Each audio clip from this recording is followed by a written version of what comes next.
Program pencegahan stunting di Kota Depok, Jawa Barat menuai sorotan. Pasalnya dari foto yang beredar di masyarakat, menu yang diberikan kurang memadai untuk mencegah stunting. Padahal anggarannya cukup besar. Benarkah fakta di lapangan demikian dan seperti panduan makanan bergizi bagi anak balita? Kita diskusi.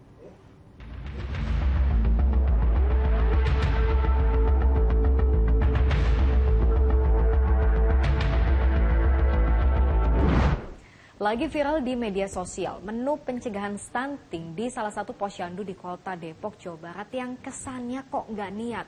Makin menuai polemik saat ternyata anggaran untuk penanganan stunting di Kota Depok ini mencapai 4,9 miliar rupiah.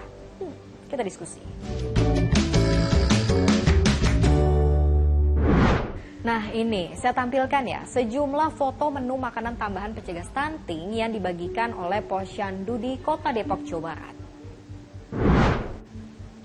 Ada bubur, bola kentang dan singkong, kemudian ada bola-bola nasi, ada juga nugget tempe. Nah, yang jadi sorotan ini adalah jumlahnya yang sedikit dan kesannya nggak niat. Kalau bahasa netizen nih, emang boleh sehemat ini?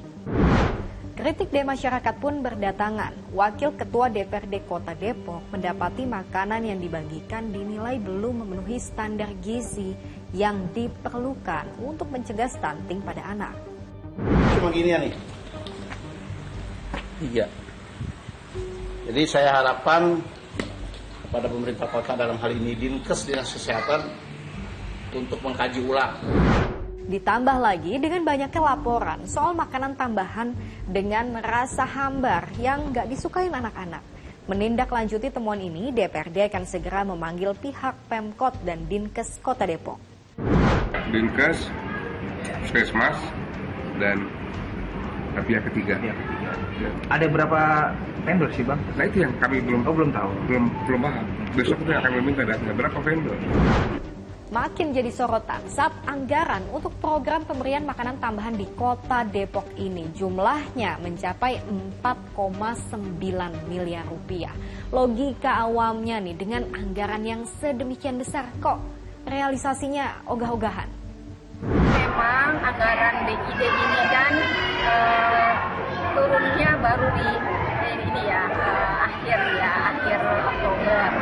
Jadi waktunya sangat pendek ya untuk pelaksanaan anggaran ini ya, sehingga kami mengakui sosialisasi yang waktunya sangat terbatas. Jadi tanggal 7 November kita kan menunggu anggaran ini disahkan karena masuk di anggaran perubahan.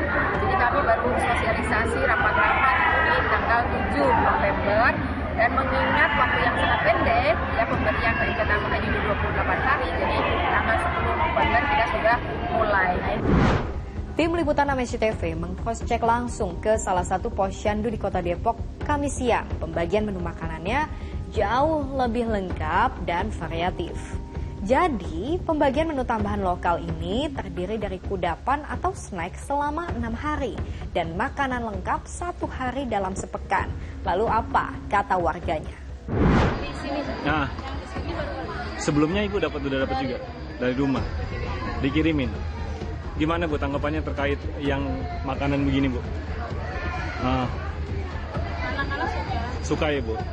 Menunya apa aja nih Bu? Menunya kayak bubur ya, bubur tim, terus kayak nugget gitu. Kalau yang sekarang gimana Bu? Kalau sekarang kayaknya menunya sayur ya, sop. Lebih lengkap atau seperti apa? Lebih lengkap, ada sayurnya juga, ada buahnya. Pemberian menu tambahan sebagai bagian upaya untuk mencegah angka stunting tentu patut diapresiasi. Apalagi sasarannya adalah balita dengan gizi kurang ataupun balita dengan berat badan stagnan. Tapi kalau bicara soal komposisi gizi, nah ini yang nggak bisa sembarangan. Makanan seperti apa yang kiranya perlu menjadi perhatian ketika membagikan makanan tersebut sebagai pemberian makanan tambahan. Dan tentunya harus ada protein hewani.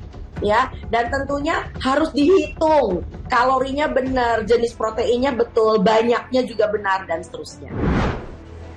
Dan supaya makin jelas, ini panduan isi piring anak sesuai dengan usia dan tahap tumbuh kembangnya yang juga sudah disesuaikan dengan panduan Kementerian Kesehatan.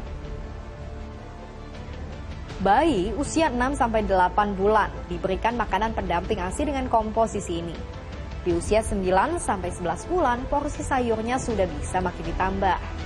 Di usia 11-21 bulan, porsi lauk berupa protein hewani bisa ditambah 2 kali lipat. Sementara di usia 2-5 tahun bisa sudah dilengkapi dengan protein nabati. Nah, ini juga yang jadi catatan. Yang disebut dengan pemberian makanan tambahan, ini hanya tambahan. Artinya apa? Makan anak ini 3 kali makan pagi, siang, dan malam, itu tidak boleh diganti dengan PMT. Artinya makanan 3 kali sehari bagi si anak di rumah itu harus sesuai dengan takaran, harus sesuai dengan kualitas, seperti yang sudah orang tuanya bisa pelajari di buku KIA. Jadi nggak bisa untuk mencegah stunting, lalu kemudian anaknya ini cuman hanya bergantung kepada PMT yang diberikan oleh posyandu. Bicara soal statistik, angka stunting ini ditargetkan turun dari tahun ke tahun. Misalnya 2021 angkanya masih 24,4%. Turun di tahun 2022 menjadi 21,6%. Di tahun ini ditargetkan turun bisa menjadi 17%. Dan di tahun mendatang bisa turun angkanya jadi 14%. Artinya apa? Masih banyak PR dan butuh kerjasama semua pihak. Karena ancaman stunting ini bukan cuma soal 1 atau 2 anak, melainkan 1 generasi. Menurut kamu gimana? Lanjut diskusi di kolom komentar.